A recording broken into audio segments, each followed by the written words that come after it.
குறைந்த காற்றழுத்த தாழ்வு மண்டலம் பார்த்தீங்கன்னா தற்போதைய நிலை இப்படி தான் இருக்குது. கரெக்டாக இன்னைக்கு 9 மணிக்கு இதுக்கு அடுத்த 3 மணி நேரத்தில் இது எப்படி போது பார்ப்போம். ஏன்னா இது புயலாக மாற வாய்ப்பில்லை என்று சொல்கிறாங்க. என்ன காரணம் என்றால் இதோட நகரும் வேகம் குறைந்த காரணத்தினால் இது வந்து புயலாக மாற வாய்ப்பில்லைன்னு சொல்கிறாங்க. அடுத்த 3 மணி நேரத்து நிகழ்வை பார்க்கலாம். இன்று மதியம் 12 மணிக்கு நிகழ்வை பாருங்கள். இப்படி தான் இருக்குது. இன்று மதியம் 12 மணிக்கு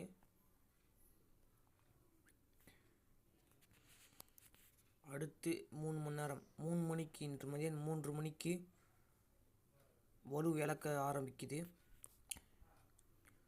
அடுத்து 6 மணி நிலவரத்தை பார்க்கிறோம். இன்று 6 மணி நகரும் வேகம் மிக குறைவாக நகர்ந்து கொண்டிருக்கின்றது. 9 மணி நிலவரத்தை பார்த்து கொண்டிருக்கிறோம். கொஞ்சம் கொஞ்சமாக நெருங்கிட்டு சென்னை இடையே கரையை கடக்கும் என்று எதிர்பார்க்கப்படுகிறது. இன்று இரவு 1 மணிக்கு பார்க்கிறோம். நாளை இரவு சென்னை அருகே நெருங்கிவிட்டது. காற்றின் வேகம் சுமார் அதிகபட்சமாக 61 கிலோமீட்டர் வேகத்தில் வீசப்படும். நாளை காலை 3 மணிக்கு சென்னை இடையே கரையை கடக்க வாய்ப்பு இருக்கின்றது. சென்னை மற்றும் கடலூர் இடையே கரையை கடக்க வாய்ப்பு இருக்கின்றது.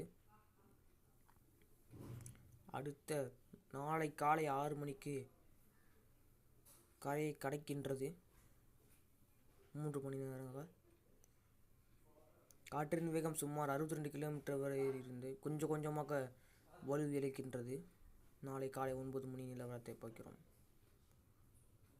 அடுத்து நாளை மீண்டும் கொஞ்சமாக அங்கே புயல் மையம் கொண்டிருக்கின்றது. மீண்டும் மையம் கொண்டிருக்கின்றது. நாளை மாலை 6 மணிக்கும் கொஞ்சம் கொஞ்சமாக வலுவிருக்கின்றது. வலு இழந்தது. மெதுவாக வலு இருக்கின்றது. நாளை மறுநாளில் புயல் மிக அதிகமாக வலுவிழந்தது. காற்றின் வேகம் மட்டும் சுமார் 50 கிலோமீட்டர் வரை இருக்க வாய்ப்பு இருக்குது. சென்னையில் 45 கிலோமீட்டர் வரை காற்று அடிக்க வாய்ப்புன்றது. அதாவது 1ஆம் தேதி 3 மணிக்கு கொஞ்சம் கொஞ்சமாக அது கழிய ஆரம்பித்தது மையம்.